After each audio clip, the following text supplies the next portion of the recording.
ringraziando i nostri ospiti che sono Nicola Cappellozza, geoarcheologo, e magari vi spiegherà lui che cosa vuol dire fare il geoarcheologo. E poi abbiamo la dottoressa Paola Salzani, è soprintendenza archeologica per le province di Verona, Rovigo e Vicenza, e l'argomento è quello che è descritto nel titolo: Archeologia della guerra, i cimiteri di prima sepoltura nel massiccio del Grappa. Ma saranno loro naturalmente a spiegare nel dettaglio e a raccontarvi quanto è descritto e documentato in quel volume che abbiamo esposto qui sul tavolo, un volume molto ricco, molto articolato, con anche delle mappe alla fine che descrivono nel dettaglio i vari cimiteri della Prima Guerra Mondiale. Approfitto per segnalarvi il prossimo incontro di Venerdì Storia, ricordandovi che è qui, non in biblioteca, come è scritto in questo Deplian, e così come l'ultimo del 22 di novembre sarà qui, sempre in biblioteca. La settimana prossima inizierà anche la rassegna dedicata ai Remondini, una gloria locale, ma non solo locale, insomma, i Remondini sono stati una famiglia importantissima nel settore della stampa. Per 2 secoli hanno lavorato a Bassano, dal 1650 al 1850. Ripercorreremo la storia di questa famiglia in 3 incontri e in una serie di laboratori. Iniziamo martedì prossimo alle 17:30 in biblioteca. Quindi chi vorrà venire, in biblioteca parleremo dei Remondini. Adesso lascio subito la parola ai nostri 2 relatori che dopo la relazione sono disponibili anche a rispondere a eventuali domande. Grazie. Grazie mille, io ringrazio da parte della Soprintendenza per questo invito e siamo molto felici di parlare di questo progetto che, come vedrete, è il terzo in realtà, ed è un progetto che continua praticamente ininterrottamente dal 2019, portato avanti dalla Soprintendenza di Verona in primis, ma trattandosi di Massiccio del Grappa non è solo provincia di Vicenza, ma c'è anche Treviso, Feltre e quindi Belluno, e quindi anche insieme a colleghi della Soprintendenza di Padova. Io e Nicola Cappellozza interveniamo stasera, ma non si tratta del nostro lavoro, è un lavoro veramente corale, per cui permettetemi di spendere proprio il primo minuto per ricordarvi tutti i nomi velocemente che fanno capo a questo progetto, che nasce come un progetto voluto da 2 colleghe architette della Soprintendenza, perché si parlava di paesaggio, l'architetto Battista, l'architetto Campanini, a cui si è poi aggiunto l'architetto Silvia D'Andria, e è stata coinvolta per le ricerche la ditta SAP Archeologia, perché quello che noi abbiamo applicato allo studio del paesaggio è una metodologia archeologica, quindi abbiamo fatto archeologia del paesaggio, ma come vedrete non solo. E quindi oltre a Nicola Cappellozza, Michele De Michelis, Giovanni Azzalin e Federico Giacomello. Ma questo progetto, questo tipo di progetto non potrebbe avere vera vita e non potrebbe decollare o avere dei grossi risultati come noi crediamo stiamo raggiungendo senza l'aiuto degli appassionati, delle associazioni e quindi di studiosi locali che pian piano si sono uniti a noi, hanno condiviso il loro sapere, le loro esperienze, e per il Monte Cimone cito Manuel Grotto e Angelo Cimarosti, di cui vedrete poi dei filmati, per il progetto del Monte Grappa Paolo Casotto, Massimo Serena, Silvio Reato, Enzo Bologna, e poi vi faremo vedere un intervento che abbiamo fatto in comune di Foggia grazie a un'importantissima segnalazione di Andrea Del Pra. Quest'oretta che passeremo insieme l'abbiamo immaginata con Nicola come un dialogo fra di noi. Io sono un funzionario dello Stato, sono un'archeologa e non è tantissimo tempo che frequento il tema della Grande Guerra, mentre invece Nicola è un appassionato e uno studioso ben più diciamo quotato di me. Quindi cercheremo attraverso il nostro dialogo di coinvolgervi e alla fine veramente siamo disponibili per qualsiasi domanda vogliate farci. Qualche piccolo dato sulla Grande Guerra, scontato forse, ma per noi importante per partire. Il fronte italo-austriaco, vedete questa linea rossa, si estendeva dal passo dello Stelvio al mare Adriatico per circa 650 chilometri. Poi non è mai stato fisso, era un'onda che andava e veniva a seconda delle battaglie. Di questi 650 chilometri, almeno 250 sono nella regione Veneto, nelle province di Verona, Vicenza, Treviso, Belluno e Venezia. I caduti globali stimati della Grande Guerra sono 9 milioni e mezzo. Di italiani stimati, ma non sono tutti ovviamente, almeno 650.000 morti e 600.000 tra prigionieri e dispersi. Aspettate che sposto questo. E punto di partenza per noi, nel 1918 lungo il fronte di guerra si contavano circa 2650 cimiteri. No, ecco qui. Perché la soprintendenza si occupa di Grande Guerra? Perché lo Stato ha fatto alcune importanti leggi, e non solo lo Stato ma anche la Regione Veneto, la legge regionale del 97 che ha iniziato quest'opera di censimento, di recupero e valorizzazione dei beni storici e architettonici e culturali della Grande Guerra, la legge dello Stato del 2001 che tutela il patrimonio della Grande Guerra e un articolo, l'articolo 11, è inserito proprio anche nel codice dei beni culturali. Quindi come soprintendenza noi siamo tenuti ad occuparci di tutela della Grande Guerra.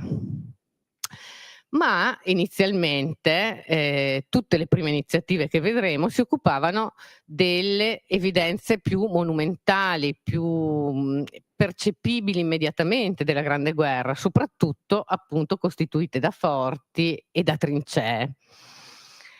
Lungo i sentieri del fronte, dal Trentino in poi, sono nati a partire dalla fine degli anni '80, ma con un'accelerazione negli anni 2000, numerose iniziative che consentono a chi vuole di camminare lungo le linee del fronte con una cartellonistica e pannelli che ci raccontano dove siamo e che cosa era successo. Il primo è stato il Sentiero della Pace, che partiva dal Tonale, appunto che parte dal Tonale ma attraversa parte dell'Alto Vicentino. Poi c'è stato il grande progetto dell'Ecomuseo della Grande Guerra, che ha compreso in un accordo di programma diversi enti locali, il Ministero, quindi la Soprintendenza, ma anche le comunità montane e la provincia, e che aveva appunto l'intento di conservare e rendere leggibili e riconoscibili questi resti. Alcuni di questi resti sono stati restaurati grazie a questi progetti, come il Forte Interrotto di Asiago, che con un progetto di appunto riqualificazione oggi è un luogo pubblico fruibile non solo per come luogo di memoria, ma anche aperto quindi alla cittadinanza. E questa parte monumentale della Grande Guerra, che a voi sarà notissima visto che abitate questo territorio, è una parte sicuramente molto importante. Altra esperienza è stata il restauro del percorso del Salto del Granatieri, anche questo un posto veramente molto coinvolgente dal punto di vista emotivo per chi riesce e può visitarlo. E l'ultimo grande progetto di cui sicuramente sarete a conoscenza e avete sentito parlare e che ci introduce nel tema della morte e dei cimiteri è l'Alta Via della Grande Guerra, che è sempre una via che diciamo così, collega i 4 sacrari principali dove i corpi dei nostri caduti hanno trovato, diciamo così, una sepoltura definitiva. Quindi dal Pasubio al Cimone, ad Asiago, al Monte Grappa, un sentiero che ci parla dei luoghi dove sono morti i caduti oggi traslati lì. Ma i sacrari contengono i corpi di una terza sepoltura, perché durante la guerra i cimiteri venivano fatti direttamente sul fronte, proprio a pochi passi dalle linee nemiche, o vicino ad ospedaletti o comunque proprio nel vivo di quello che era la battaglia. E di questi cimiteri da cui i corpi sono stati esumati, oggi, come questa immagine vi illustra benissimo, restano delle tracce nel paesaggio. Sono labili, non sono monumentali, non sono muri, non sono edifici, ma ci sono. E quindi questo progetto, nato nel 2019, vuole proprio andare a documentare e a schedare questi luoghi, perché anche questi paesaggi sono un patrimonio per noi da ricordare.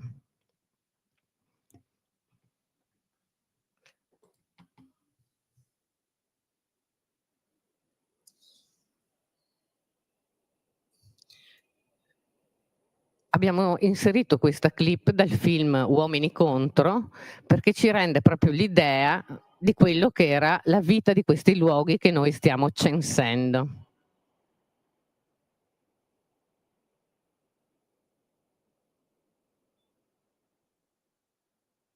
Vedete che compaiono le croci, le fosse che adesso noi troviamo delle esumazioni sono questi cimiteri legati ai campi di battaglia e alla vita o alla morte di questi soldati.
Poi vi racconto per bene cosa vuol dire geoarcheologo, ma intanto abbiamo scelto questa clip.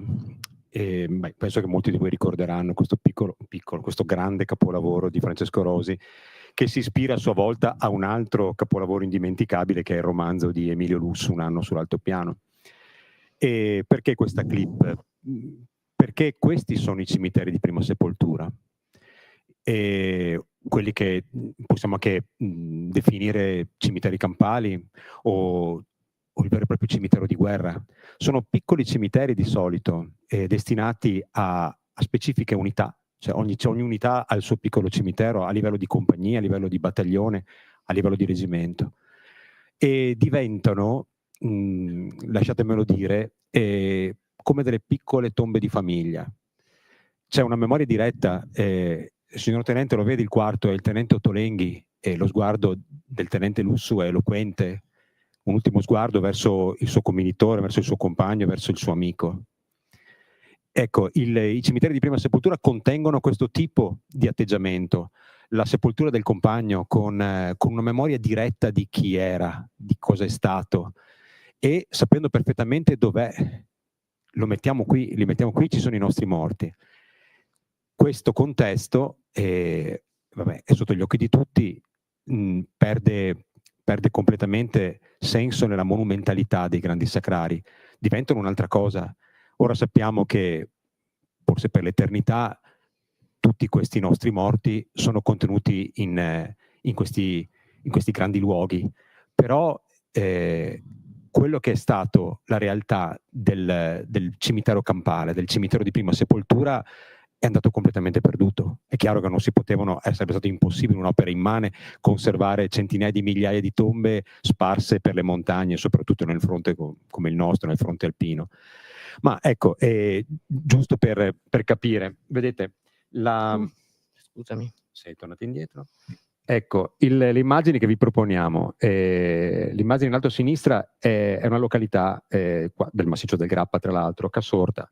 La tomba centrale, dove si vede l'elmetto, è la tomba di un ufficiale austriaco, si chiamava Lorenz. Era intimo amico di un altro ufficiale austriaco noto per il suo freschissimo diario di guerra, che era il tenente Otto Gallian, che combatté sul Monte Asolone, un ufficiale del 99esimo reggimento di fanteria imperiale. Ecco, vedete, quella tomba, per quanto siano, tutte quelle tombe, per quanto siano povere, sono fatte con legno di bosco, però tutte hanno un cartello che indica precisamente chi è sepolto lì, una dedica alla loro permanenza terrena e finalmente nelle braccia di Dio. Una ghirlanda fatta con rami d'abete decora la tomba, l'elmetto. Di fianco un'altra immagine con la compostezza dei compagni che hanno dato sepoltura a un loro commilitone. Tutte queste realtà oggi sono come l'immagine che vedete in basso, cioè Casorda oggi è così. Un luogo dove ecco, anche i vecchi edifici bombardati all'epoca, ricostruiti negli anni '20, già adesso sono diventati nuovamente delle rovine, e si è persa completamente la memoria di questi luoghi, o conservata solamente in parte presso, che so, pubblicazioni, la memoria di qualcuno, ma la stragrande maggioranza di noi, di quei luoghi spersi nelle montagne, che hanno ricevuto questo tipo di attenzioni, non si vedono più. Quindi oltre al palinsesto che vi ha spiegato così bene Paola poco fa, cioè di un principio di tutela di questi luoghi, esiste anche questa volontà all'interno del nostro progetto, cioè quella di recuperare questa memoria, che è quasi una memoria domestica, oserei dire. Okay. Come portiamo avanti questi progetti? Non posso non menzionare che il Ministero dà dei finanziamenti ad hoc per gli studi e le ricerche sulla Grande Guerra. Noi abbiamo vinto 3 bandi, che qui vedete, e quindi abbiamo prima affrontato l'altopiano dei 7 comuni, poi la zona fra Pasubio e Valdastico, e adesso stiamo chiudendo questo intervento sul massiccio del Grappa. In questo intervento noi non parleremo solo del Grappa, proprio perché stiamo attualmente arrivando alla conclusione del progetto, ma vi facciamo vedere globalmente tutto il nostro lavoro. E sempre al nostro fianco è stata la provincia di Vicenza, con importanti finanziamenti che hanno consentito sia la ricerca, le ricognizioni, che quest'anno, lo vedremo, un contributo per il recupero di un caso particolare di un cimitero di seconda sepoltura. E la ricerca è fatta da azioni dirette sul campo di documentazione, ma anche di tantissimo lavoro in biblioteche come quella di Bassano, che ci ha sempre sostenuto, di archivi storici, e, come dicevo prima, soprattutto di informazioni che ci danno le associazioni e gli studiosi locali. Che tipi di cimiteri abbiamo censito? 2 tipologie principali. La prima sepoltura, che è quella vista nella clip, cioè proprio lungo il fronte, appena morti, lungo le linee venivano creati questi cimiteri, ma in un secondo momento, subito dopo la fine della guerra, questi cimiteri erano in luoghi appunto impervi e poco frequentabili, quindi era difficile immaginare che una mamma dalla Calabria o dalla Sicilia venisse a posare una corona di fiori, un fiore alla tomba del figlio, e queste sepolture sono state esumate e sono stati creati dei cimiteri di seconda sepoltura più vicini agli abitati, spesso vicini ai cimiteri civili. Quindi troviamo cimiteri militari o cimiteri di seconda sepoltura. In un ultimo momento, appunto, durante il fascismo, c'è stata l'idea della costruzione, della monumentalizzazione di queste morti, e sono stati esumate le sepolture anche dai cimiteri di seconda sepoltura, e i corpi sono stati portati al sacrario. Qui vedete alcune delle tipologie che abbiamo trovato. I cimiteri in altopiano, ma anche nella zona Pasubio Cimone, sono spesso ancora riconoscibili attraverso alcune strutture, cioè spesso erano recintati e questi recinti si sono conservati. E poi, come nella foto di prima, si vedono bene le fosse di esumazione. In questo caso vedete invece quanto più labili sono le tracce che noi troviamo sul grappa. Il grappa in realtà è un comprensorio che è molto utilizzato, e quindi a livello pastorale, e le tracce dei cimiteri ci rendiamo conto che sono diventate quasi evanescenti. Di queste esperienze, quindi dal 2018 in poi, abbiamo fatto 2 pubblicazioni, e la terza, quella che è in corso, raccoglierà solo ed esclusivamente l'esperienza fatta sul Monte Grappa. Vedete all'inizio sono stati censiti 69 cimiteri lungo il fronte, diciamo, dell'altopiano. Il volume che abbiamo portato qui, il secondo, raccoglie l'esperienza di censimento della linea fra Pasubio e Cimone, e ripubblica anche però le sepolture degli altipiani, con circa, in questa seconda zona, 50 siti censiti.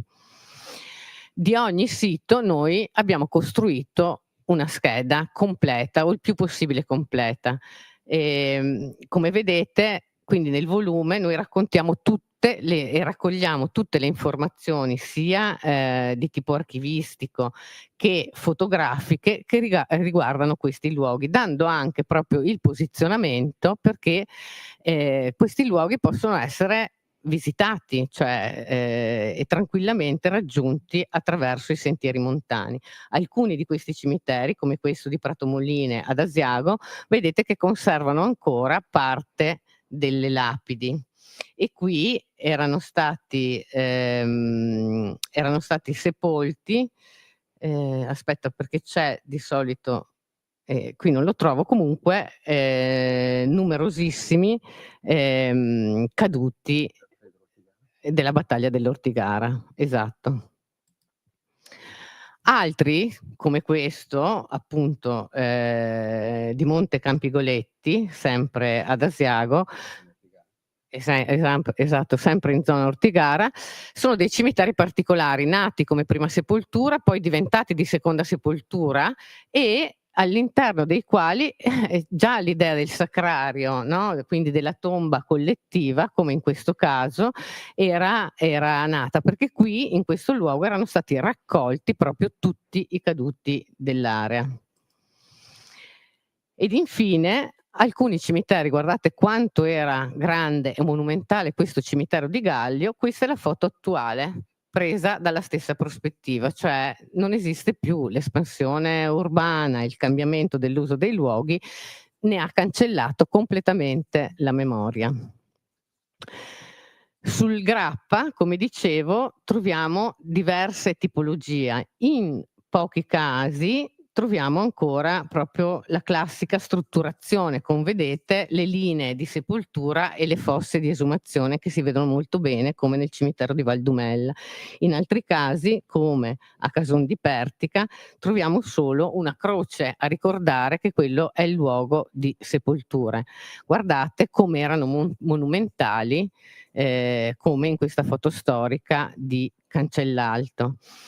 E in altri casi, in questi cimiteri erano presenti anche delle strutture, no, monumentali, come questa piramide, come nel Monte Pertica, che abbiamo ritrovato probabilmente dislocata in un luogo diverso da quello del cimitero, quindi spostata in un secondo momento che non sappiamo ricostruire. Di questi cimiteri talvolta abbiamo la fortuna di ritrovare proprio le planimetrie, e quindi c'è una documentazione storica legata a questi luoghi che è molto precisa, di un qualcosa che adesso è veramente andato quasi completamente perduto. In questo però qui faccio intervenire Nicola, siamo quest'anno incappati a Povere del Grappa in una situazione molto, molto particolare. Racconta tu. Beh sì, tra l'altro c'è Paolo Casotto qua in sala che sicuramente potrebbe raccontare ancora meglio di me.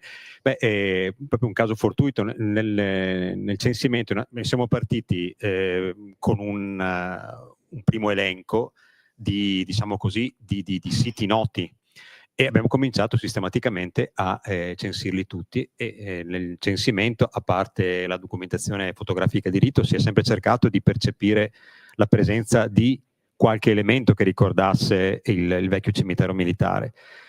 Diciamo che percentualmente questo caso è bassissimo, cioè nel senso che non abbiamo trovato granché, soprattutto nei cimiteri cosiddetti di fondovalle, perché quello che diceva anche Paola prima, sì, abbiamo i cimiteri di prima linea, quelli vicinissimi alle linee di combattimento, e abbiamo i cimiteri legati alle valli perché abbiamo il trasporto a valle dei feriti, le vie di sgombero sanitario cosiddette, quindi gli ospedali da campo, soprattutto in zone lontane dalla linea di combattimento, dove morivano tantissimi feriti e quindi la sepoltura di queste persone veniva data o in cimiteri appositamente costruiti, ma soprattutto all'inizio venivano utilizzati i cimiteri comunali tuttora esistenti.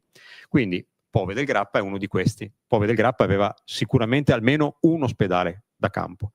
Abbiamo recuperato nel corso del tempo diverse informazioni, ma il primo giorno, ti ricordi Paolo, siamo andati un giretto attorno al recinto del cimitero, un po' di foto, poi a un certo momento ci siamo un po' persi nel girare intorno per vedere se per caso c'era qualche segno, e abbiamo intravisto in mezzo all'erba alta queste forme strane, cementizie, che spostandole, quello che vedete è un'opera che è stata fatta di recente, abbiamo un lavoro di pulizia sistematico. Abbiamo notato che poco fuori dal cimitero, in uno stradello che porta verso via Canova, quindi verso il taglio del canale di Brenta, un muro lungo più di 80 metri fatto con le lapidi del cimitero. Le Questo, lapidi, scusami, per dire che in realtà questa foto che riprende il cimitero militare non esiste più. Al posto di questo cimitero, sul suo sedime, adesso c'è l'ampliamento del cimitero civile, quindi in realtà lì si andava a mettere un punto in carta, ma di resti di questo cimitero non ce n'erano più, se non invece usati per creare questo terrazzamento con le lapidi che erano state tolte durante le esumazioni. Viene quasi automatico farvi notare questo aspetto, cioè è passato pochissimo tempo, stiamo parlando di età contemporanea e poi magari approfondiremo ancora anche questo concetto meglio, ma il cimitero di Pove del Grappa viene dismesso con la creazione del Tempio Ossario di Bassano, quindi siamo alla metà degli anni 30, quindi è durato parecchio tempo. La realizzazione dell'espansione del cimitero civile, dell'intero cimitero comunale, risale al 1966, sono 59 anni fa, quindi poco, ma del cimitero militare si era quasi totalmente persa la memoria, cioè siamo dovuti andare col lanternino per recuperare le informazioni che effettivamente il sedime dell'attuale espansione del cimitero civile di Pove del Grappa non è nient'altro che il sedime del vecchio cimitero militare, che conteneva almeno 777 caduti, che sono gli attualmente trasportati al Tempio Ossario di Bassano.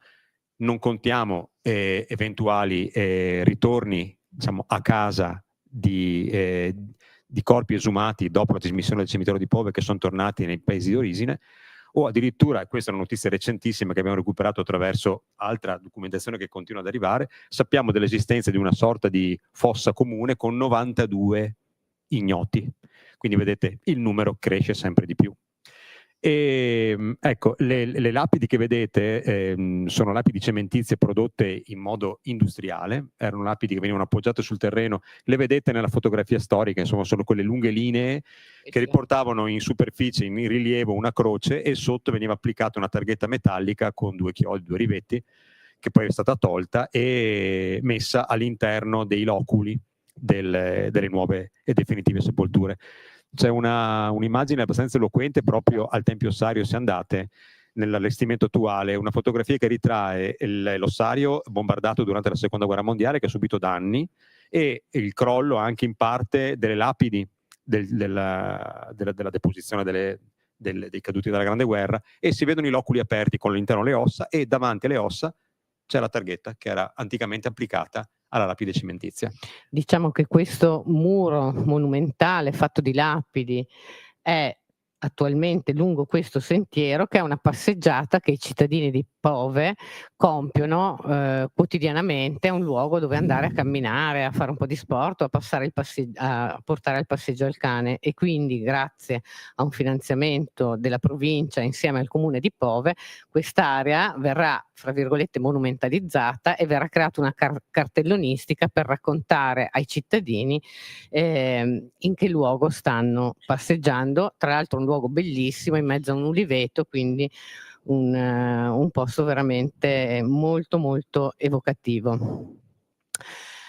Però parliamo anche di archeologia, cioè insieme ai colleghi architetti abbiamo, come vi dicevo, applicato la metodologia di censimento che noi tecnicamente chiamiamo survey, e quindi queste schede sono state costruite come facciamo noi le schede dei siti archeologici. Quindi per noi questi cimiteri si sono trasformati in siti, ma l'archeologia ha dei fortissimi legami con la Grande Guerra per vari motivi, perché come tutti sapete, spero che qui oggi ce ne siano anche di presenti, soprattutto nella nostra regione, perché non in tutta Italia è così, anzi, esiste una legge regionale che disciplina le attività di raccolta dei cimeli e dei reperti mobili della Grande Guerra, quindi molti appassionati sono dotati di questo patentino.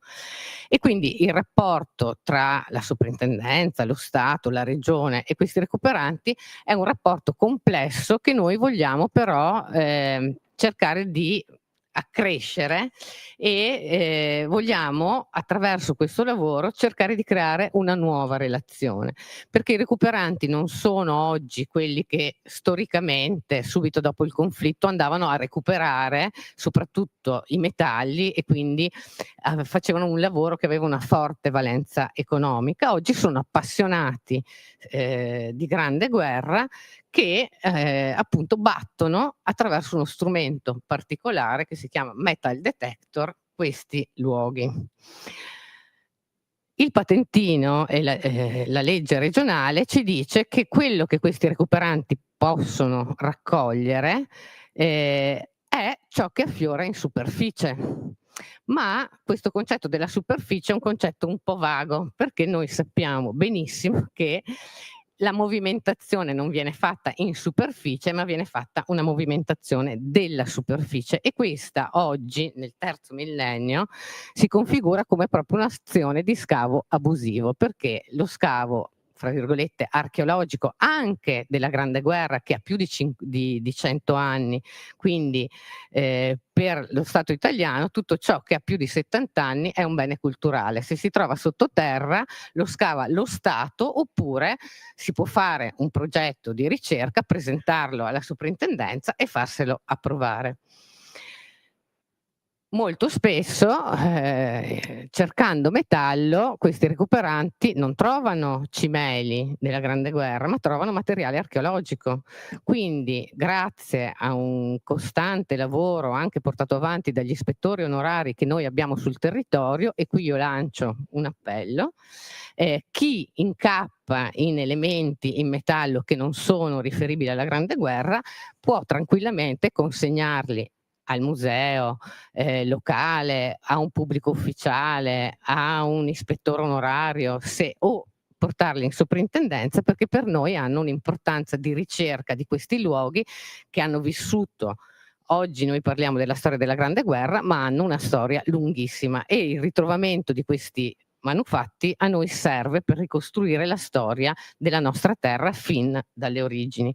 Molto spesso, vedete, nel caso di asce dell'età del bronzo è inequivocabile che non si tratti di strumenti della Grande Guerra, ma io non metto in dubbio la buona fede in alcuni casi, come in questo caso. Questo campanello votivo di età romana è stato raccolto in un campo di battaglia, ed era stato inizialmente scambiato come uno dei campanelli da mettere sui fili spinati per gli assalti notturni.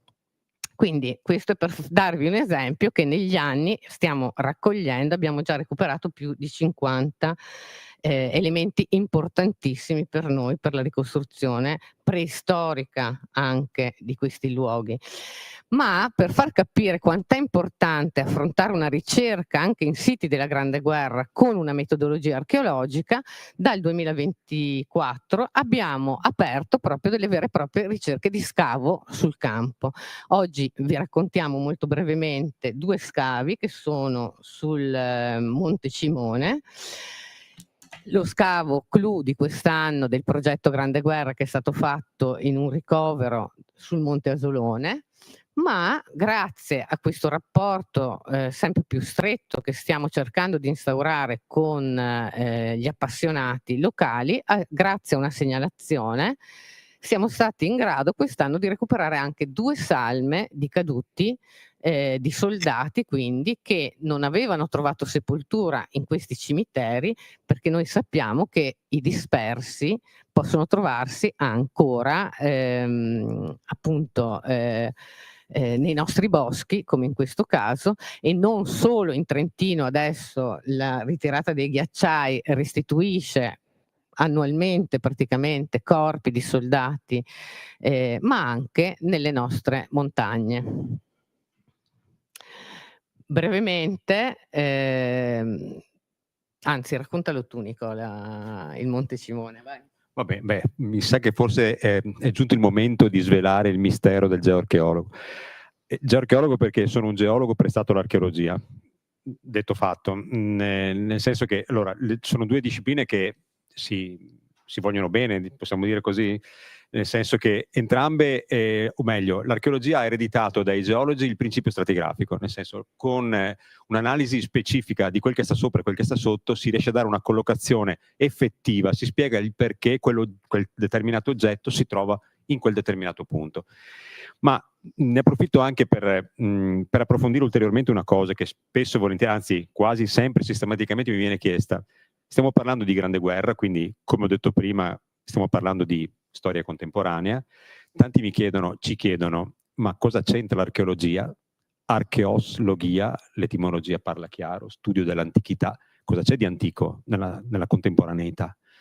E effettivamente poco o nulla, ma il perché dell'utilizzo dell'archeologia è molto semplice. L'archeologia è un metodo estremamente scrupoloso, analitico, a tratti direi a volte investigativo. Quindi attraverso questo tipo di atteggiamento difficilmente viene lasciato qualcosa al caso. E soprattutto, come vedremo, nei casi in cui siamo imbattuti su resti umani, quindi su resti di caduti, vedrete l'importanza di un metodo di questo tipo. Aggiungo che sì, la bontà, tra l'altro, di un metodo e soprattutto di un risultato, ovviamente è un contributo multidisciplinare, cioè sì, viva il metodo archeologico, ma se non ci fosse un attento studio archivistico di carattere storico, uno studio anatomopatologico e antropologico, soprattutto per quanto riguarda le questioni dei caduti, sì, sarebbero dei francobolli isolati che raccontano la loro componente applicata, ma di per sé con risultati estremamente limitati. Assieme invece l'assemblamento dà un risultato ben più soddisfacente. In alcuni casi noi ancora no, in questa embrionale esperienza veneta nel recupero di caduti, ma per esempio in casi trentini siamo riusciti a identificare più di un caduto a più di 100 anni dalla sua morte, e che secondo il mio punto di vista modestissimo credo sia il massimo dei risultati, ossia un ignoto che torna finalmente quantomeno ad essere una persona. Il caso Cimone. Il Cimone è stato un progetto pensato anche lì da grandi appassionati, studiosi locali, in modo particolare il nostro caro Manuel Grotto, che ha trovato anche le risorse per cercare di dipanare un bandolo che da tanti anni era diventato il grattacapo degli studiosi della battaglia del Cimone, ossia la fine che fecero buona parte dei fanti della Brigata Sele, travolti dall'esplosione gigantesca della mina del 23 settembre 1916. Stiamo parlando di più di 14.000 kg di esplosivo che cambiano completamente la morfologia di quella montagna. Scompaiono in un baleno 200 persone e altre 200 rimangono, quasi 200 rimangono sepolte, scompaiono anche quelle. I primi 200, diciamo così, vengono polverizzati dall'esplosione, gli altri vengono in qualche modo occultati dal materiale franato, spostato dall'esplosione. Il progetto prevedeva, o quantomeno cercava, si era posto l'obiettivo di individuare l'andamento della prima linea, che sappiamo più o meno dove corre. Vedete anche lo schizzo storico sulla destra, quella è la prima linea italiana, però nel corso dell'esperienza di scavo sì, abbiamo più o meno intuito la sua presenza, però ci siamo anche resi conto che il franamento e l'enorme quantità di materiale che è franato al di sopra o l'ha completamente cancellato o semplicemente non siamo ancora in grado di poterlo individuare. Però sempre diciamo nel palinsesto delle strutture di prima linea, e abbiamo già si intravedevano, ma erano quasi completamente occultate, e abbiamo intravisto almeno 4 o 3 all'inizio, poi sono diventate 4 cavernette, piccoli ricoveri dietro la prima linea di combattimento, che erano state scavate almeno in parte, era cominciato la loro realizzazione da parte del genio militare italiano, e rimuovendo il deposito, appunto, oltre al reperimento di numerosissimi resti umani, quindi però come direbbe il nostro Daniel Gaudio, un depezzamento fisico dove avevamo vertebre, frammenti di mandibola, falangi, piedi contenuti negli scarponi, ma non c'erano corpi in connessione. Quindi era quel che rimaneva dei fanti che presidiavano la cima, polverizzati appunto e proiettati giù lungo il versante assieme ai materiali di risulta dell'esplosione. Ma assieme a tutto questo, oltre a materiale minuto tipo piccoli oggetti personali, dalle crocette, piccole medagliette votive e parti di equipaggiamento, questa iscrizione assolutamente inedita eseguita dalla 128esima compagnia del secondo reggimento Genio, fatta il 18 settembre 1916, esattamente 5 giorni prima dell'esplosione della mina. Quindi diciamo è un po' un passaggio, io credo emozionale, no? Cioè alla fine sono degli oggetti che cominciano dei segni che parlano, ci raccontano loro a 100 anni di distanza la drammaticità, la storia di quei giorni.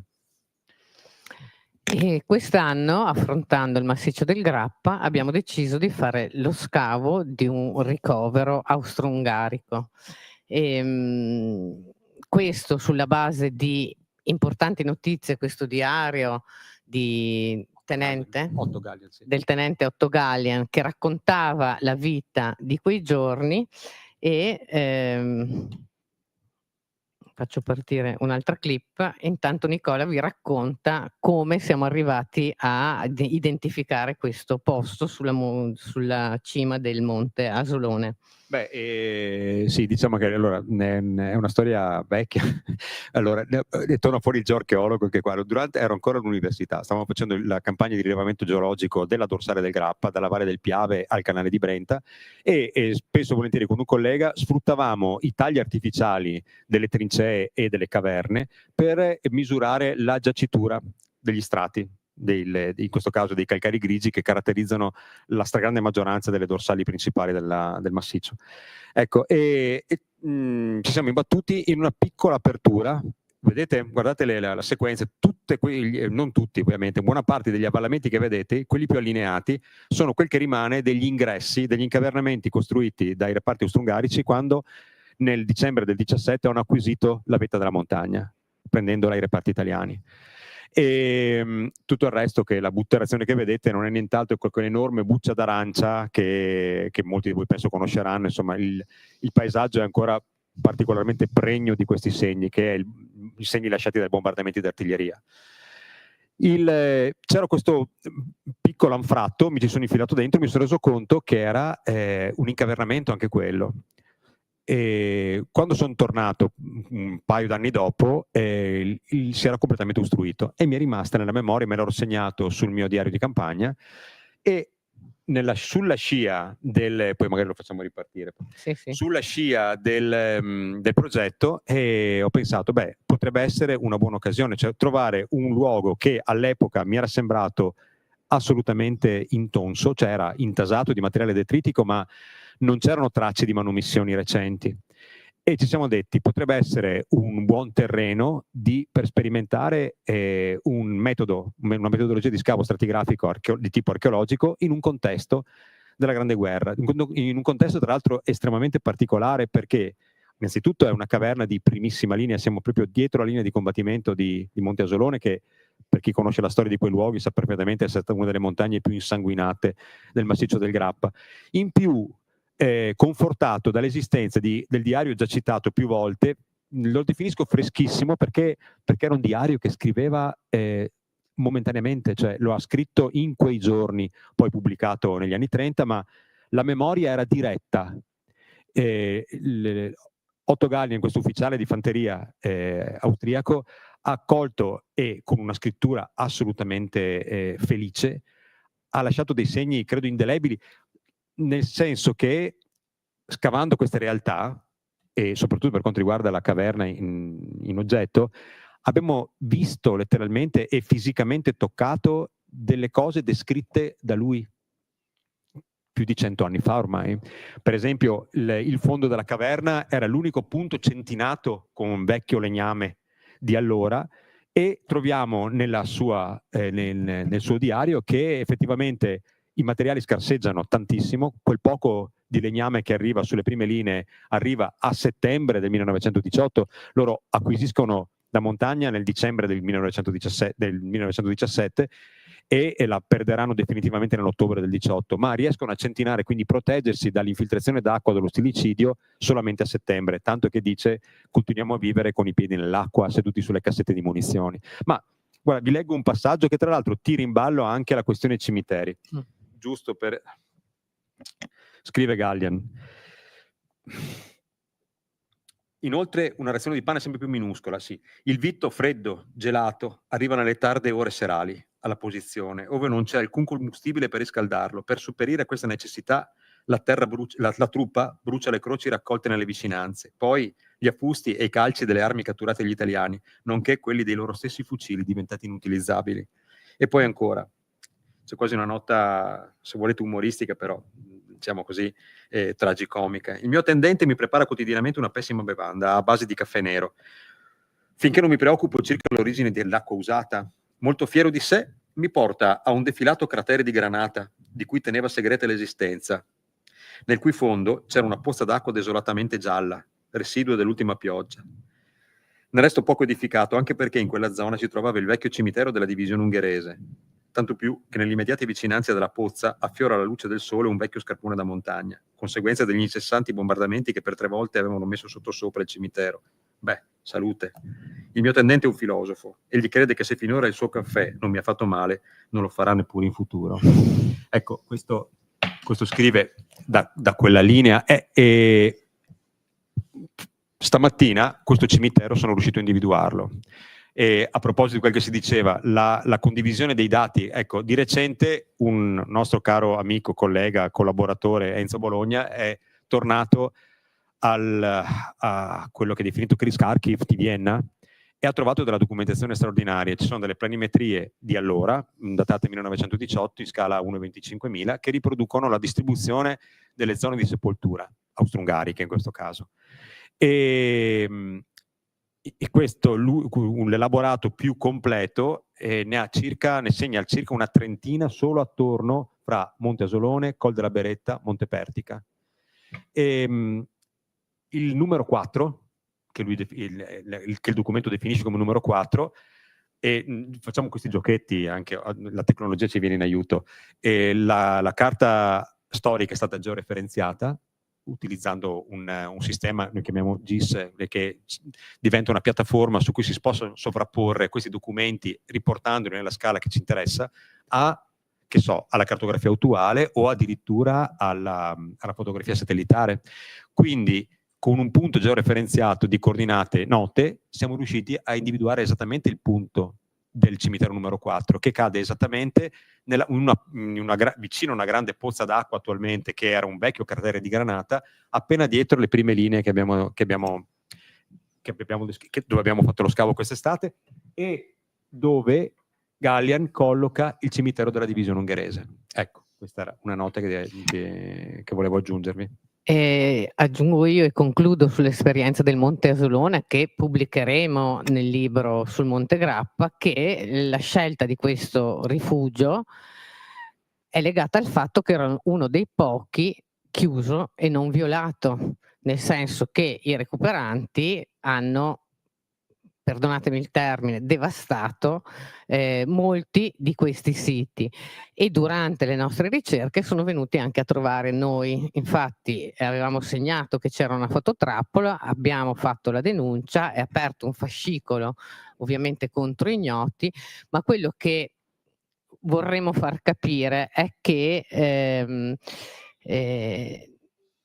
nel fare le cose bene, i dati e la conoscenza che viene recuperata è immensamente superiore alla raccolta di un proiettile o di un cimelio che magari uno si tiene nel cassetto, che non è detto poi che in seguito non lo possa tenere, ma che la perdita, la distruzione e lo scempio a volte che viene fatto di questi contesti, anche di quelli monumentali, con lo staccare lapidi, il deturpare monumenti, è veramente un qualcosa che dal nostro punto di vista, ma non come cittadini, andrebbe, fra virgolette, contrastato. Ed infine, sempre grazie alla segnalazione di un nostro amico e collaboratore, Andrea Delprà, quest'anno abbiamo potuto effettuare il recupero di questi 2 soldati. Siamo nell'area di Foggia, le salme sono 2, sono state recuperate perché, come vedete, all'interno dell'elmetto trovato, di entrambi gli elmetti trovati da questo recuperante, appariva chiaramente il cranio. Quindi la zona è stata ricoperta, siamo stati chiamati, abbiamo coinvolto ovviamente i forestali e Onor Caduti, e insieme a loro abbiamo proceduto allo scavo archeologico di questi 2 caduti. Si tratta, ma qui Nicola adesso ve lo racconterà meglio, di un campo di battaglia che in pochi giorni del giugno, mi sembra, del 16, ha visto appunto un conflitto, e poi il fronte, la battaglia si è spostata immediatamente. Quindi noi sappiamo i giorni, sappiamo l'anno, sappiamo le brigate, Brigata Sassari e Brigata Piacenza. L'equipaggiamento di questi soldati è italiano, quindi o sono della Brigata Sassari o della Brigata Piacenza, e adesso, attraverso lo studio dei loro resti, non solo riusciremo a vedere, come vedete qui nel caso del numero 9, una ferita perimortale con la frattura del femore, poi sono conservati molto e sono stati campionati, quindi poi verranno analizzati in laboratorio pezzi di tessuto degli uniformi. Sono presenti queste che Nicola ama molto, le pupare. Sono pupare di mosche cadaveriche. Allora, il tessuto, soprattutto in uno dei 2 soggetti, era particolarmente conservato, ce n'era moltissimo, quindi forse anche per via di altri dettagli abbiamo trovato 4 stellette da bavero, quindi probabilmente indossava o il pastrano o la mantella da campo. Quindi, comunque c'era moltissimo tessuto misto, come vedete, tenete conto che è stato difficilissimo il recuperare. Andrea in sala lo sa perfettamente.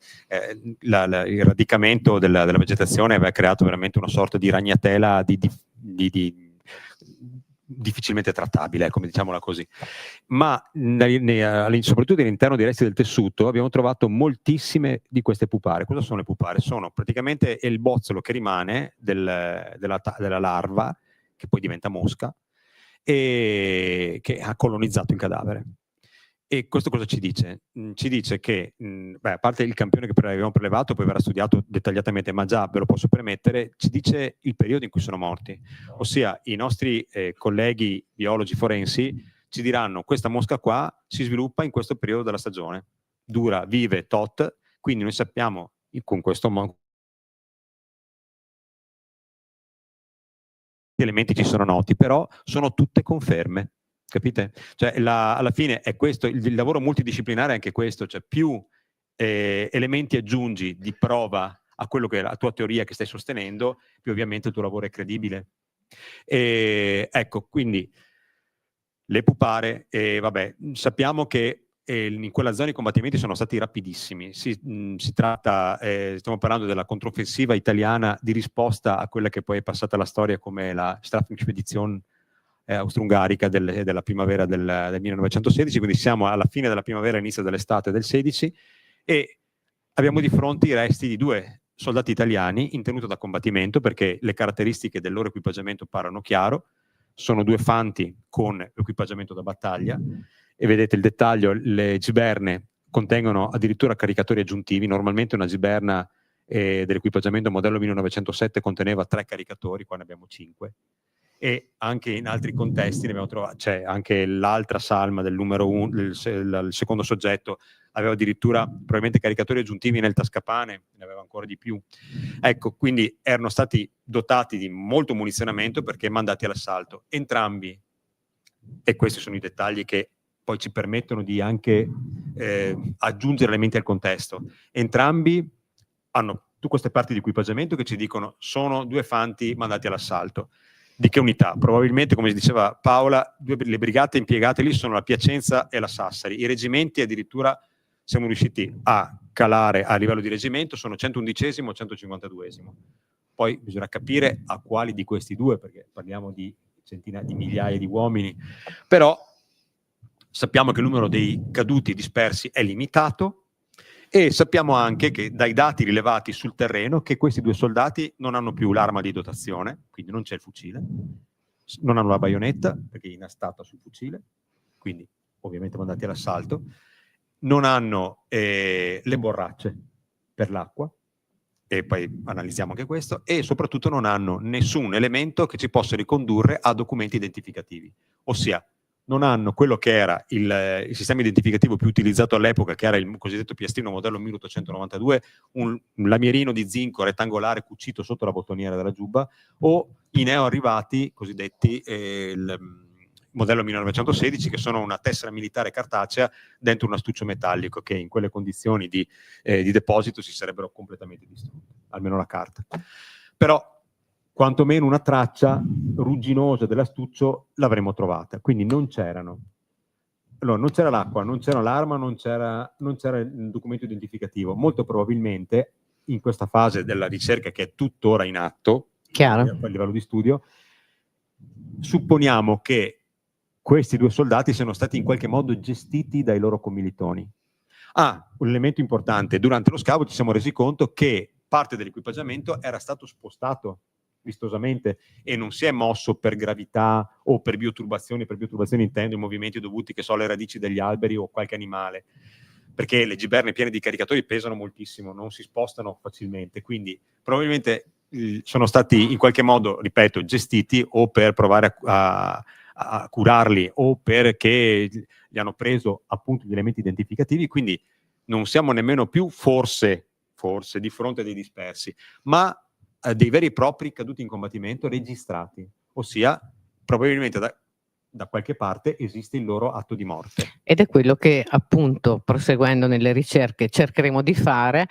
Per noi è molto importante far capire che mentre le segnalazioni vengono fatte solo di solito ai pubblici ufficiali come i carabinieri, quando un recuperante si imbatte in resti scheletrici, è invece importante costruire una rete, chiamare anche la soprintendenza, perché il recupero scientifico del dato di campo poi ci permetterà, speriamo, attraverso lo studio bioarcheologico dei resti, di arrivare il più possibile vicino all'identificazione. Allora io sono certa non solo lo studio dell'equipaggiamento e di tutta la documentazione che troveremo a reperire, ma esistono analisi specifiche che faranno i nostri colleghi bioarcheologi, archeologi forensi, perché non solo ci potranno dire come sono morti, perché spesso anche la morte viene identificata, ma anche attraverso tipologie di analisi specialistiche e costose, come ad esempio le analisi degli isotopi,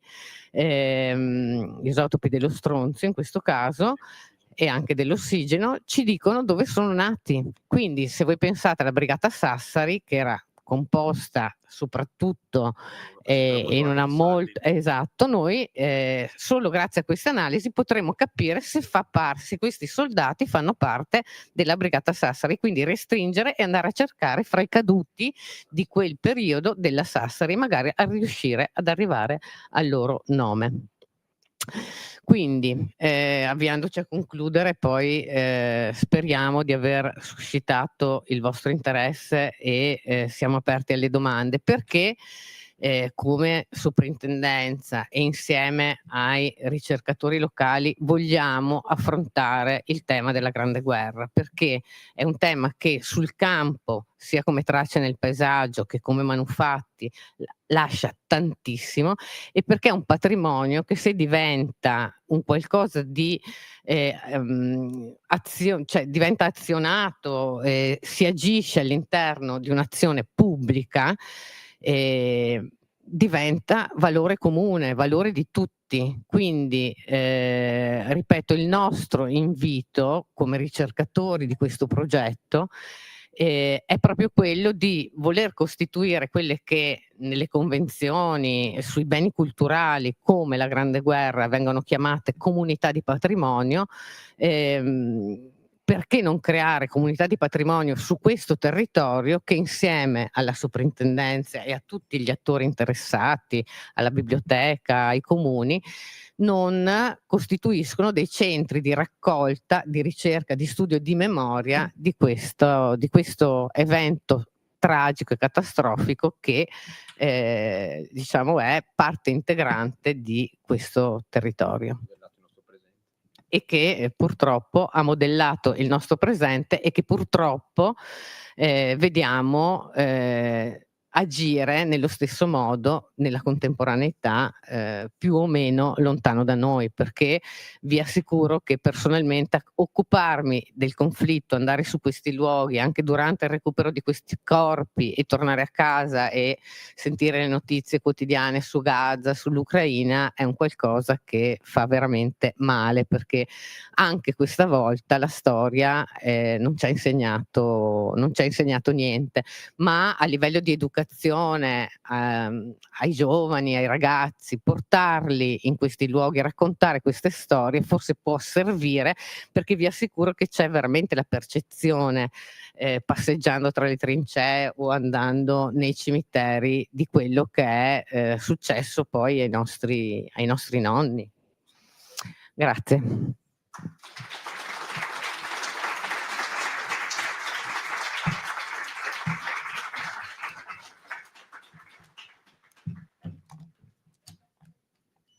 Allora, grazie, e a questo punto possiamo aprire le domande, se ce ne sono. Io vorrei cominciare ponendovi una domanda che nasce da una riflessione fatta insieme al dottor Casotto prima. Quali sono gli strumenti che vi hanno aiutato a identificare questi cimiteri? Tra gli strumenti sicuramente la memorialistica è importante, e prima si parlava delle testimonianze dei cappellani militari. Quindi dove avete trovato questa documentazione e in che maniera vi ha aiutato a identificare i cimiteri? Beh, allora le informazioni che abbiamo reperito hanno un'ampissima messe di provenienze, compresa la vostra collezione fotografica. Ecco, per quanto riguarda i cappellani militari, sì, ci tengo proprio a sottolinearlo, anche perché all'epoca fecero un lavoro straordinario, cioè, o meglio, era il loro compito, cioè, occuparsi del destino dei caduti del proprio reparto. Abbiamo recuperato, Paolo lo sa fin troppo bene, dei lavori pubblicati anticamente. Sono praticamente dei diari di campagna, meglio, dei diari di servizio di questi cappellani, che erano degli ufficiali religiosi, che poi hanno pubblicato nell'immediato dopoguerra quello che è stato il loro lavoro. in modo particolare Don Amilcare Soria, era cappellano militare della Brigata Cremona, ha riportato sul suo diario pedissequamente tutti i caduti della sua unità, con tutti i luoghi di sepoltura, cioè ha messo nome, cognome, provenienza, data e luogo della morte e della sepoltura. Quindi attraverso questo tipo di informazioni siamo andati con il famoso lanternino a cercare carta topografica alla mano, anche perché spesso e volentieri è una nota di colore. In 100 anni, qui non vi immaginate quanta toponomastica è cambiata. E vi faccio un esempio su tutti, proprio citando Soria. Lui cita un cimitero molto importante perché contiene quasi, quanti sono, Paolo, a Santino della Valle? Più di 100, 150, quasi 200. Sì, 200, cioè 200 soldati sepolti a questa località Santino della Valle. Cerca Santino della Valle dappertutto, non c'è Santino della Valle. Alla fine siamo riusciti, sovrapponendo anche in questo caso la cartografia. Siamo riusciti a recuperare presso l'Istituto Geografico Militare di Firenze la cartografia aggiornata nel 1927, della tavoletta, la classica tavoletta IGM 1.25.000, sovrapponendola alla tavoletta più recente o alla cartografia attuale. Quindi abbiamo visto che cercandola sulla tavoletta antica, Santino della Valle a un certo momento l'abbiamo trovato e l'abbiamo sovrapposta all'attualità e adesso la località si chiama sì, è un nome totalmente diverso, quindi difficoltà nella difficoltà. Quindi ecco sì, i cappellani militari, dove è finita la loro documentazione? O è stata pubblicata, nei casi più fortunati, come i casi che abbiamo trovato noi, qualcosa pubblicato il Don Amilcare Boccio, anche lui si chiamava Amilcare, però anche lì sono pubblicazioni vecchissime, spesso e volentieri mai più ripubblicate, quindi si va anche lì a colpo di fortuna, ma tantissimo materiale è scomparso, o meglio, da qualche parte forse sarà, ma non sappiamo dove. Abbiamo provato tutte le direzioni, Paola, no? Arrivando fino all'ordinariato militare di Roma, che hanno tutti i ruoli matricolari e gli stati di servizio dei cappellani, ma non hanno i loro quaderni di campagna. Uno l'abbiamo trovato casualmente a Borso del Grappa, che era relativo al cimitero di Cason di Coston, che conoscerete in molti perché è stato uno dei pochissimi cimiteri ad essere un po', diciamo così, ripristinato, ristrutturato a opera di volontari, dove questo diario è rimasto presso la parrocchia di Borso del Grappa. Un altro documento simile presso la parrocchia di Mussolente. Perché? Perché il cappellano allora cosa faceva? Andava, prima di partirsene con il suo reparto, tornandosene via a guerra finita, andava dal suo collega parroco di Mussolente, di Borso, e gli diceva: ascolta, io ti lascio qua il mio diario perché i nostri morti che rimangono qui da te, perché sono in parte sepolti al cimitero comunale, in parte sono al cimitero vicino al cimitero comunale, vicino al cimitero di là, al cimitero di su, al cimitero di giù. Io lascio tutto a te, tu hai la custodia dei nostri morti. E quindi rimane nelle parrocchie. Ma spesso e volentieri cosa succede? Le parrocchie alcune virtuosamente conservano e sanno di averlo, altre conservano e non sanno di averlo, altre non lo conservano, altre subiscono danni, incendi, e nel frattempo arriva anche un'altra guerra mondiale, e passa più di un secolo, quindi il lavoro dei cappellani, minuziosissimo e preziosissimo, purtroppo è in questo stato. Poi altre informazioni sono arrivate dalla fotografia, cioè siamo in un periodo in cui fotografie ne sono state fatte decine di migliaia e ovviamente non dappertutto, ci sono dei fondi fotografici totalmente sconosciuti che mi arriveranno fuori chissà fra un anno, 10, 15, 20 anni, 30 anni, e altri già noti, altri più o meno pubblicati, altri gelosamente custoditi da chi non vuole scucirne neanche una perché altrimenti, non so, gli succede qualcosa di brutto, ma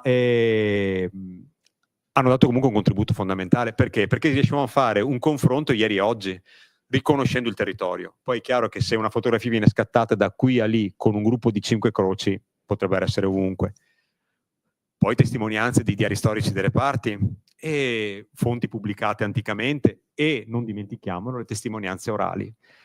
E ritorno per tirare in ballo Paolo. Paolo ha contattato più, e soprattutto per quanto riguarda il settore orientale del massiccio, delle testimonianze dalla viva voce di figli di persone che, o anche addirittura ancora persone che ricordano dettagli. Mi viene in mente Bruno Collavo la settimana scorsa, il cimitero di Stalle Cinespa, lui ragazzino, adesso è un signore che ha quasi 80 anni, E lui ricordava da ragazzino, vicino alla stalla c'era un mucchio di croci in legno che stavano marcendo abbandonate del cimitero che era lì a Stale Cinespa. Oggi a Stale Cinespa non c'è più nessun segno della presenza di quel cimitero. L'abbiamo recuperato solo attraverso questa sua testimonianza del padre che ricordava il cimitero lì, che ne ricordava un altro a Malga Valderoa.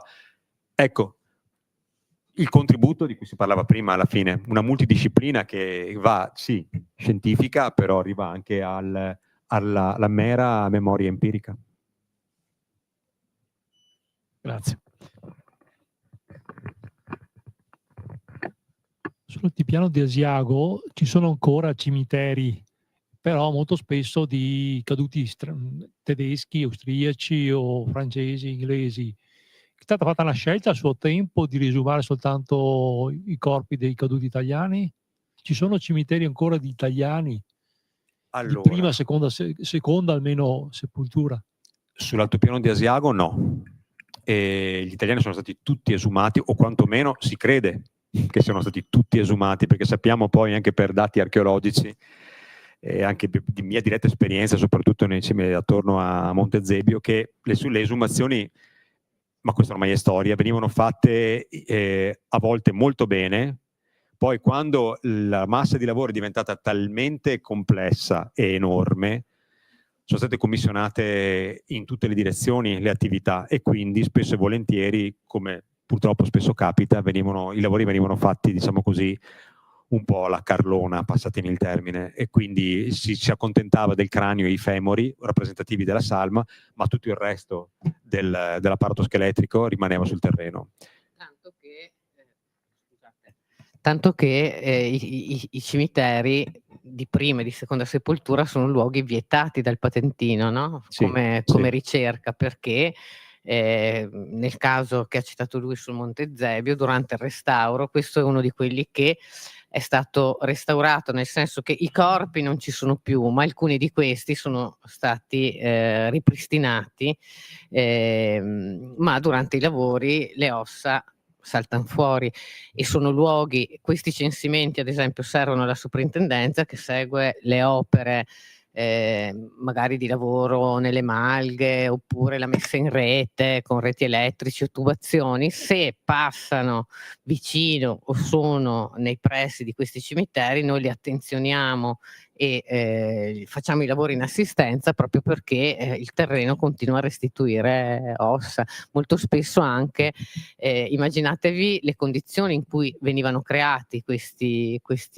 cimiteri, in una pausa fra una battaglia e l'altra, e spesso tra l'altro noi abbiamo distinto quando possibile, ma è spesso registrato che nei cimiteri italiani erano stati sepolti anche X austro-ungarici o negli austro-ungarici anche X italiani e quindi però la volontà di creare il monumento sacrario e di sacralizzare questi caduti ha fatto sì che, al contrario dei cimiteri francesi o di quelli inglesi, alla fine, e concludo anche la risposta, perché alla fine sull'altopiano di Asiago gli unici che sono rimasti sul terreno per volontà dello Stato di appartenenza sono i cimiteri britannici.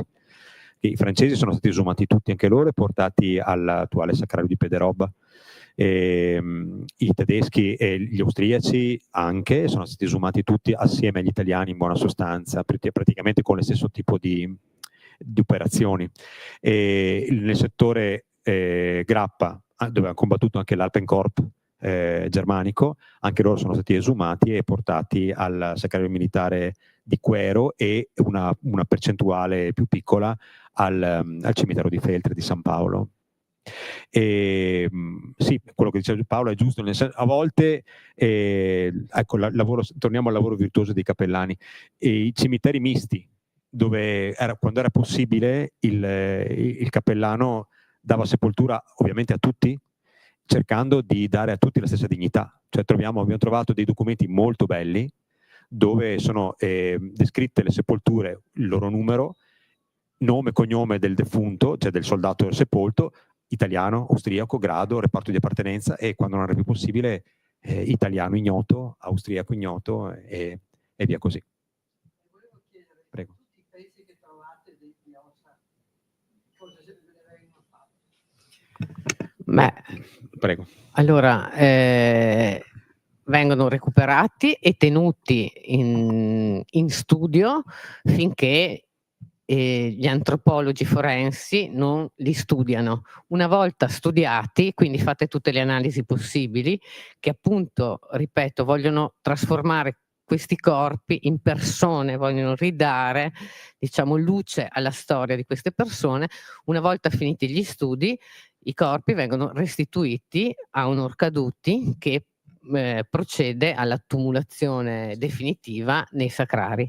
Quindi nei sacrari di competenza a seconda della zona, quindi la soprintendenza non trattiene niente, li trattiene solo per il tempo necessario a compiere le ricerche. Ci sono delle cassette, sì, sì, sì, sono proprio, ce le fornisce tra l'altro Onor Caduti, o le fornisce perché, ripeto, noi qui nel Vicentino abbiamo iniziato quest'anno, in Trentino sono molti anni che la soprintendenza del Trentino lavora insieme a Onor Caduti e quindi diciamo acquisisce per il tempo degli studi queste salme e poi le restituisce a Onor Caduti perché vengano portati alla tumulazione definitiva e solitamente ogni tot tempo, qualche anno, nel senso che si raccolgono questi corpi ogni estate, appunto ne vengono ritrovati numerosi, viene fatta una cerimonia proprio legata alla tumulazione definitiva. Oppure casi virtuosissimi, quando, come vi dicevo prima, casi fortunatissimi, più che virtuosissimi, in cui siamo riusciti a identificare il soldato. C'è stato già un caso di un recupero fatto sul ghiacciaio della Vedretta di Val di Fumo, al gruppo dell'Adamello, nel 2017, in cui abbiamo dato un nome al soldato. Dando un nome, come immaginerete, si è aperto un vaso di Pandora, cioè praticamente tutta la sua storia è stata ricostruita perché esisteva l'atto di morte, esisteva tutta la documentazione relativa al suo reparto, alla sua unità, sappiamo come era morto, quando era morto, da dove veniva, chi era, che reparto apparteneva, e a un certo momento sono saltati fuori i discendenti, i pronipoti, che hanno voluto portarlo a casa. Quindi lui, Rodolfo Beretta, attualmente riposa a Besana in Brianza.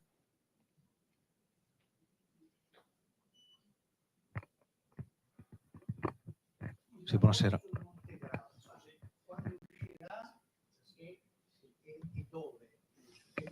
Prego. Allora, io spero che sarà pubblicato intorno a marzo, non oltre marzo, perché il progetto si chiude adesso con i primi di dicembre, il tempo di metterlo a stampa, diciamo così. Allora, la casa editrice, voi vedete là il volume dedicato al Pausubio Cimone ad Asiago, è la SAP Editori. Probabilmente, allora si può ordinare online, ok, ma probabilmente se ce la facciamo, e spero di sì, con i nostri fondi, in questo caso non come il volume già attualmente pubblicato, lo mettiamo open access, basta andare in rete, cercarlo e sarà liberamente scaricabile anche, quindi diventerà pubblico gratuitamente. In occasione della pubblicazione faremo una presentazione pubblica, probabilmente a Vicenza, come abbiamo presentato anche il primo di questi volumi, e quindi non lo so, tenete d'occhio i giornali magari o il sito della soprintendenza per quando faremo questa pubblicazione. L'ultima cosa che voglio dire, soprattutto per gli appassionati e gli studiosi che risiedono in questo territorio, che studiano questo territorio, è che non abbiamo nessuna pretesa che queste pubblicazioni o questi lavori siano esaustivi, anzi sono dei punti di partenza. Prima vi ho dato dei numeri, adesso sul Grappa siamo a 104, ad Asiago a 69, ma in realtà man mano ne stiamo trovando altri, quindi speriamo di riuscire a mettere in campo appunto magari un sito legato ai sacrari che man mano verrà aggiornato e quindi con tutte le notizie, le informazioni che continueremo a raccogliere daremo dei nuovi aggiornamenti anche sullo stato dell'arte. Ecco. Il cimitero di stamattina, come vi dicevo prima, questa bellissima planimetria che ha trovato Enzo Bologna a Vienna un mese e mezzo fa, e che improvvisamente è stato come un fulmine a ciel sereno, improvvisamente sono materializzati 30 luoghi di sepoltura solamente attorno all'Asolone e Col della Beretta. Quindi vedete, è proprio un contenitore, cioè è un volume aperto, perché basta vedere anche il terreno, così come noi andiamo su questi luoghi e magari abbiamo il punto topografico preciso, per fortuna, perché altrimenti non si vedrebbe assolutamente nulla per quanto riguarda la stragrande maggioranza dei siti che abbiamo censito qui sul massiccio del Grappa. Qualcosa di più sull'altopiano di Asiago e sul Pasubio, ma anche là moltissimi siti, se non avessimo avuto la posizione data dalla cartografia storica, non l'avremmo trovato mai. Ultima Ho visto domanda, che- perché poi è tardi. Ne avevo due, vabbè. Sulle salme degli ignoti, oggi che da una ventina d'anni farà l'analisi del DNA, qualcuno o è allo studio, sono allo studio progetti per dare un nome, no? Magari, o cercare di dare un Certo, nome. allora, sono migliaia. se sono ignoti è molto difficile, nel senso che per dare un senso a questo DNA bisogna avere i parenti.